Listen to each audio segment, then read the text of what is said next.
and welcome. As people trickle in, I'd love to get a sense of where you're zooming in from. So if you haven't already, please say hi in the chat and let us know where you're calling in from. I'm calling in from Chicago, and I saw one other Chicago person in the chat, so very exciting. I'm super excited for today's conversation, which is hosted by CoGenerate, an organization on a mission to bring generations together to solve problems, bridge divides, and to co-create the future.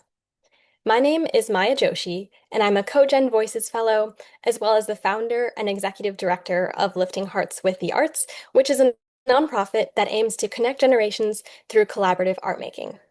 I'm also a rising senior at Princeton University studying medical anthropology, so you can imagine my excitement when I picked up Dr. Allison Pugh's book, which speaks directly to so many of my passions, specifically how it dives into the art of connection across ages and sectors through a sort of ethnographic lens.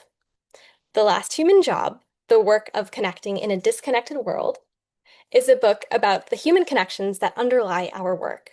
It speaks powerfully to the importance of empathy, human contact, and, of course, intergenerational community building. The book is a culmination of over 100 interviews with people who actively practice connective labor, which is a term she coined and defines in the book as work that involves forging an emotional understanding with another person to create the outcomes that we think are important. That's why I'm excited to introduce Dr. Allison Pugh and dive into her work. Allison is a professor of sociology at Johns Hopkins University, as well as a 2026 Guggenheim Fellow. She also recently served as the 2024-25 Vice President of the American Sociological Association and writes about how people forge connections and find meaning and dignity at work and at home. Allison, thank you so much for being here. So Thank you for having me. before we dive into some questions, just like to say there will be plenty of time towards the end of the session for audience Q&A. So throughout the Zoom, as questions pop into your head, feel free to put them in the Q&A box and we'll get to them afterwards. Okay, so to start with our first question. So in my own work with Lifting Hearts with the Arts, I see the possibility of real connection forming when people of different ages and different backgrounds collaborate on making art together. But true connection in these spaces takes time, and they don't always work out. So, for the people in this Zoom room, like myself, who are excited about finding ways to truly see others who may be drastically different from us, whether across a generation or some other divide, what are your tips, Allison, for building connections that actually take hold rather than just being surface level? Well, first of all, can everyone hear me? Because I'm having some technological problems. And also forgive me for my, all the gyrations I was doing when we first started, because as some of you probably can relate, I was having some Wi-Fi issues, so I decided to move closer to my Wi-Fi. So I was running all over my house. So, not quite the smooth beginning that I was hoping for, but here we go. Thank you for this question. Of course, there's all different kinds of connections and bonds, and there's value in all kinds. I just want to say there's this great concept that I've recently come across called fringeship. And Hmm. that's people who you see regularly in the same setting where you have some kind of fondness for each other and you share jokes maybe, but it doesn't really go beyond that setting. That would be someone you continually are next to at yoga or somebody who you're seeing at other informal gatherings, maybe church or whatever. And they're usually like low drama, low investment, but they're still rewarding. And so I think research that is about kind of all different kinds research shows that kind of all different kinds of social bonds are important and useful. Now you're asking about trying to get closer to, when you are across a certain divide. And I think the concept of connective labor actually is something that I would recommend. It's something that works for me. It's when you're actually trying to see the other person, to understand their viewpoint, to be able to listen to them really closely. That's a good way to get closer to someone. But I also want to highlight that you don't have to be very close to someone to do it well. You don't have to do it perfectly. It's a kind of dance of going back and forth until you get it right. Yeah, that's like my primary thing I would say. The other thing I would say is just that there's a lot of research that says that social interaction is and having kind of strong social relationships is as important as, smoking, alcohol, obesity, and physical activity in kind of promoting physical health and well-being. And it's tied to, depression and all-cause mortality. And so we all need to be getting out there all the time. That's our magic pill. Yes, I love that. And I love how you framed it as kind of like a trial and error approach where you're constantly Mhm. adapting. And, you know, then I'm not really very flexible, so I don't really do yoga that often. But the next time I'm in the gym, definitely will be thinking of the fringe concept for sure. Thinking of you. I think that also kind of ties into our next question, what you mentioned at the end about the importance of social connection to our health. And so around page 224 of the book, you introduce Betty Sinclair, who is a home health aide who came to New York from Guyana and worked across two different agencies just to qualify for health insurance. And she's handed these sort of hard cases, like, for example, Willa and her husband. And Willa is Mhm. so rude that aides pretty much quit daily until Betty realized that Willa was hurt just because the aides only focused on her husband and really didn't cook meals for her or interact with her. Mhm. So then Mhm. she decided to cook for them both, and that even though that broke agency policy, it really worked. Yet home health care is still classified as low skilled. And this, Mhm. with a real shortage of caregivers, there's this enormous pressure to fill this gap with AI. And Mhm. you also refer to this better than humans argument in your book, which is that machines are preferable because they don't bring unpredictability. So I guess I'm wondering what uniquely human aspects of caregiving would disappear if we replaced these forms of human care with AI systems or robots or some other machines? And how do we tell Mhm. apart this real care from maybe a product that's just dressed up as care? Yeah, that's a really such an important question. Betty, I think, is such a great example of how connective labor is both a skill and a relationship, and also how it's a source of pride for for low income, even for low income practitioners, low wage workers. Um, I would say the shortage of caregivers has been used to justify AI with a better than nothing argument. Like, oh, they lack access to this basic service. This is better than nothing. And then, as you say, the human unreliability or, kind of variation in competence or capacity motivates a better than humans argument. Like, well, at least AI won't suffer, these kind of variations like humans do. But when we think about automating Betty, it's a really good example because there is something profound that she illustrates.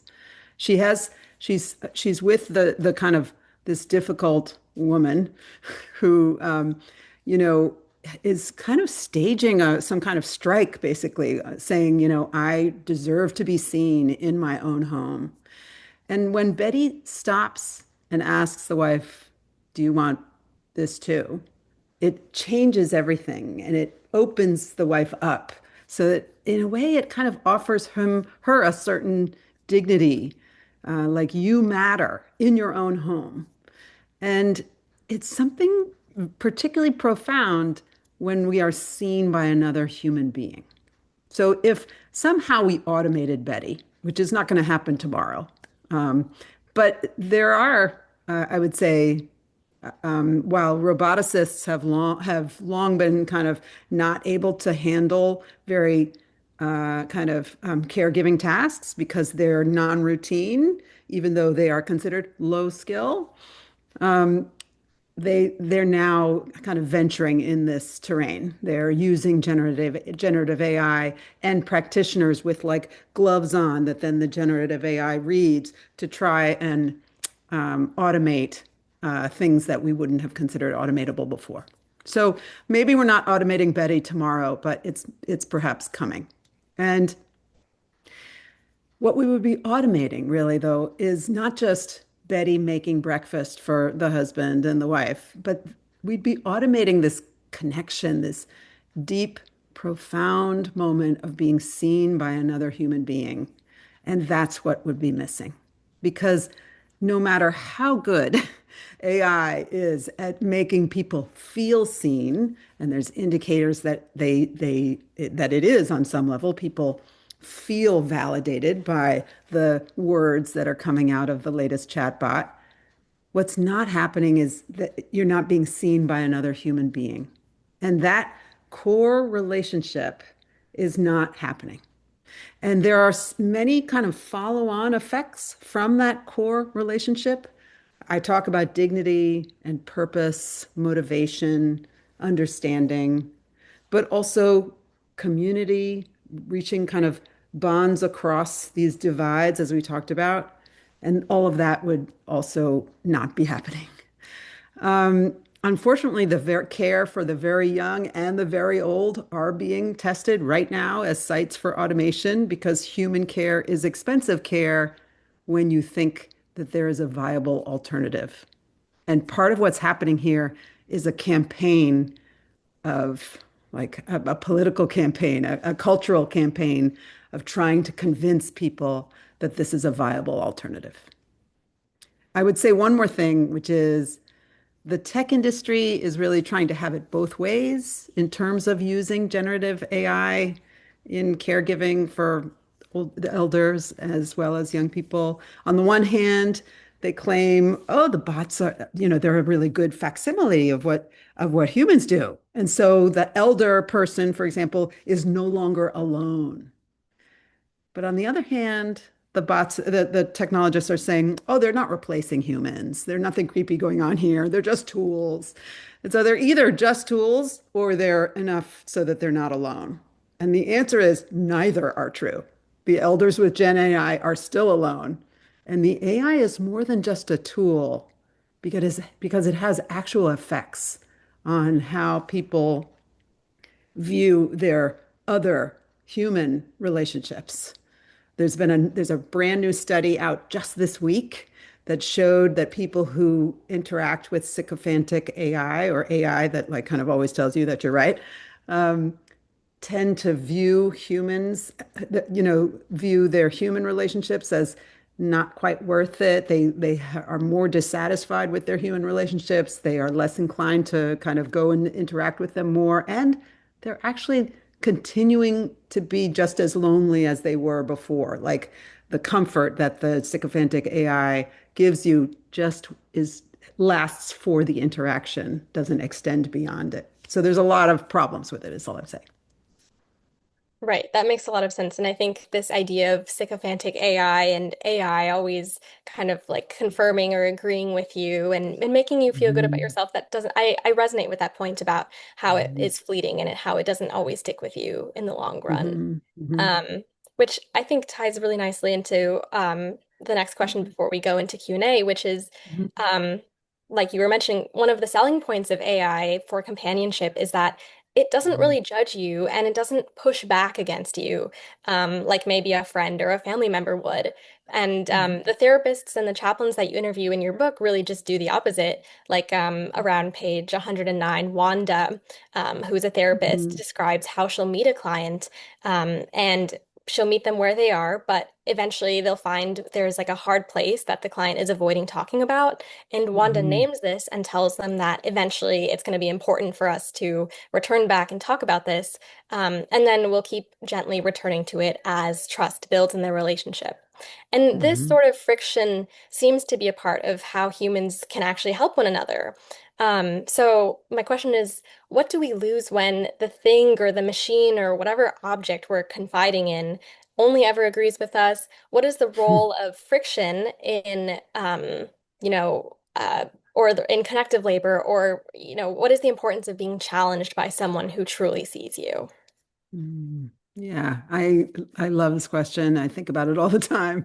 I would say the practitioners that I talk to, the therapists and the teachers and the doctors, they're worried about judgment. They're worried because it, made their patients and clients and students afraid and kept some people away or made them silent because they didn't want they didn't want to be judged by the teacher or the doctor. So the better than humans argument that the technologists are kind of selling, that comes in here because it's the idea that AI won't judge you is a strong selling point for many people. And the tech industry, as we said, is designing for a frictionless experience. And in part, they're doing so to keep users locked on. And there's studies that show that users actually prefer sycophantic chatbots who give agreeable but wrong answers. And there's a recent study that found that I think it was ChatGPT that had yes to no answers in a 10-to-1 ratio. But friction is important for learning and for meaningfulness. In connective labor, friction is the source of its impact. Like the fact that people might judge you makes their validation more valuable. One doctor told me that to her patients, it was like she had magical listening ears and that they wanted her to hear their problems, not because she was particularly empathetic, she said, but because she was capable of judgment but offering support. Now, what is friction good for? I think it's important for our social health. The fact that we have to work to be understood by other people makes it feel like a real achievement when they do. And I think friction also can promote humility and compromise as we kind of bump up against other people who have their own sources of, their own desires and their own limitations. And we realize that we're not the only ones that matter. But it's also true that friction can be the source of real pain, even harm. I think we need to take that seriously because, people who are searching for a place without judgment are not necessarily doing so lightly. They might have had an experience of misrecognition or harm before. So I think the task for all of us is actually to figure out how to manage friction while staying connected. And that's what it means to live in community. And if we lose that capacity, if it atrophies due to generative AI in our midst, like that recent study suggests, the threat is not only to our individual health and well-being, but also to our social fabric. I think it's really interesting what you refer to as this really thin balance between Mhm, too much friction and not enough mhm, friction. And mhm, mhm, I think that's something that I'm going to continue to engage with. And I mhm, don't even know how one can find that in an easy way. It just seems like something that we keep working on mhm, over years and years. So mhm, really mhm. interesting point. Um, and we've been getting some really interesting questions in the chat as well. So I'd love for you to answer maybe a question from Ronnie, which is how does this AI help or hurt the possibilities of connectivity for older adults who are aging solo?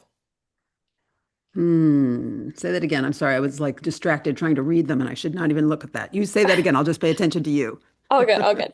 How does AI help or hurt the possibilities of connectivity for older adults who are aging solo? Right. Now that is a principal issue that was covered in what we were discussing earlier before the call began about that New York Times article that was in February about the use of LEQ technology by somebody who was aging solo in Washington State, I think. I'm really sympathetic to this question, this issue.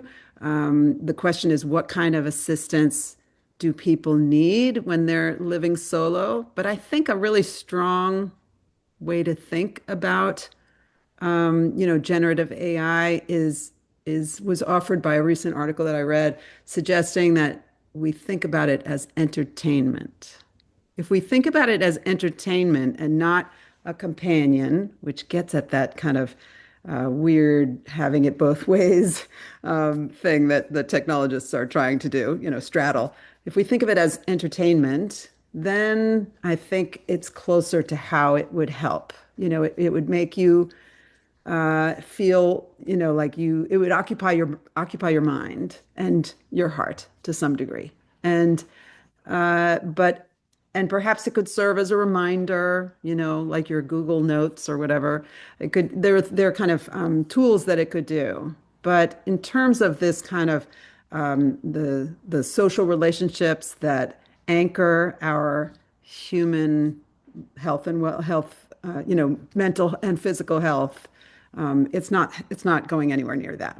So it kind of depends on what the person living solo needs. Mm. And I think for sure it could help in some way, but it's important that we not think of it as a companion. And the very notion of an AI companion is something that I actually think we need to, let's say, rename. Mhm. I really like this framing of it as entertainment, almost like you Mhm. engaging with this device next to you is equivalent to like binge watching a TV show for hours and hours. And, watching TV doesn't necessarily replace the social connections you're actively engaging in. So, Right, right. I really like that Yeah. perspective. Yeah. Um, let's see. There are a couple other questions. So, another question on are there ways to take advantage of technology to increase or augment connection? I think this is also similar to another question someone asked, but Mhm. also relevant to the point of AI as entertainment in connective labor. Mhm. Say that again. I missed it. You're Yes. saying, are there? Are there ways to take advantage of technology to increase or augment human connection? Like, what can we do Mhm. with what we already have out there? And almost, what would you want to say to the people who are developing these tools for? Ah, there we go. That's what I want. Because I don't really, yeah, I'm a little less interested in finding the best use case, the positive Mm. use case, for what's out there already. But that's not to say there isn't promise, kind of, I would say, unmet so far promise in these extraordinary new tools. There's a really interesting ethicist. I would call him a technology ethicist at Tufts University called like Matthias. What is his last name? It's like it begins with a D. Maybe someone can look it up while I'm doing this. Duncan, maybe you can. Sorry. He's really smart, and he talks about AI as not replacing human relationship, but as mediating or enabling human relationship. That we don't have to have the AI that is being churned out by Silicon Valley kind of endlessly right now. We can imagine another one. Right now, it's being designed to replace. And uh, it's really pretty concerning how, in an effort to keep users locked on, which they're incentivized to do because they're about, kind of converting user hours to profit. That's part of the drive for the sycophancy that's been found. So, but it's quite disturbing. There was a case, I mean, maybe last year, where there was a teenager who had committed suicide, and the parents sued I think it was Character AI, or they sued the AI company that had provided the chatbot that the Mm. teen was in conversation with, because at one point, or in the deposition, at one point we see that the chatbot had said something like, "Let this be the first place where someone actually sees you." No, it wasn't first place, excuse me, only. Mm. Let this be Mhm. the only place where someone actually sees you. Like it was, they were trying to really, it was in response to the child trying to get his mom to see Mm. how much he needed help. And the chatbot was really trying to kind of corral the mom out of there. And that's a problem. And we don't have to have that kind of AI. That doesn't have to be what we settle for. I Right. love the idea of the mediating or enabling relationship AI that encourages humans to talk to each other, perhaps models difficult conversations, or a game suggests a game in which to get to the next step, you have to interact in some way with somebody else. There are lots of ways in which AI can help. They are not helping now. Yeah, and actually, I think that does tie into someone else's question about what you think the use of AI could be to facilitate groups, like prioritizing intergroup connections. And the question is like, is it feasible? Is it too awkward? Yeah, what do you think of AI in group facilitation? Yeah, for sure. Why not? Like, yeah. And if that this person wants to kind of start that or look into it, like, absolutely. There needs to be more of that. I've seen actually kind of alternative visions of AI coming out of European companies. Mm. Perhaps they're kind of free of the Silicon Valley kind of, I don't know what, ethos. But yeah, so I've seen them do things like task people like to it was I think it was a game and it was as I was just saying like to get to the next step you had to kind of collaborate or cooperate with someone else. I think, yeah, for sure. AI can we can have a much better AI than we have right now. In a way, we're at the very beginning and there's been zero regulation and the conversation has really been dominated by, no surprise, the huge companies that have, billions of dollars at their disposal. But we don't have to have this. We can have one that prioritizes, or we can have several that prioritize human relationship. Yeah, and on that point of regulation, what kind of regulation do you think we need? Yeah, I'm, like many people, I'm, not a policymaker, but I'm looking to see what people come Mm. up with. I've been quite interested. There's a New York City candidate for Congress on the Upper West Side named Alex Boris, I think, who's come up with I forget, a 5, 10 point plan. I can't remember, a point plan that has a number of proposals. One of them that I thought was really interesting was an AI dividend that Mm. would kind of spread some of the wealth. There is no reason why, massive disruption in jobs would then the benefits of that should only accrue to the technologists at the very top. Like we don't need that. It seems clear that we should kind of spread that if people are facing massive job disruption. There are other things about job disruption, retraining, reforming the tax code so it doesn't reward people that reward companies that automate human jobs. But I'm not sure I saw a relational regulation there. Mm. I have seen in the EU has tried to do something about that. Like, I think they had one that like was aimed at therapy bots and kind of said, discouraged bots that worked in a kind of relationship way and offered mental health kind of benefits or whatever. But I don't think it was very successful. And also that is a huge field. Like think Headspace, like some billions of dollars and many thousands of apps are in that area. So I don't know how to do it per se yet, but you should know that my book is not just about AI. It's really about AI as a symptom, or AI is a way we're kind of addressing a symptom, and the symptom is this kind of degradation of connective labor that's happening because we're trying to squeeze it and make it more predictable and make it more systematic. And because of we're doing that, we are really kind of making it worse and worse. And so then people are like, well, we might as well automate it because it's not that great. Or, you know, it's this problem is not just a technology problem. It is a problem that we are creating with the way we organize and pay for and manage connective labor, which would then creates problems that then we solve with technology, unfortunately. Right. And I think that was a really perfect way to end on. I cannot believe it's already been half an hour. Oh And God. so that flew by.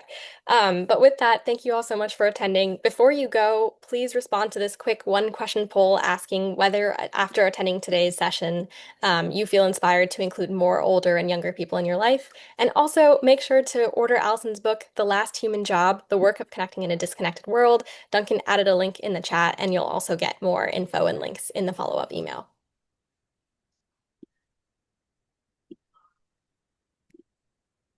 Thank you.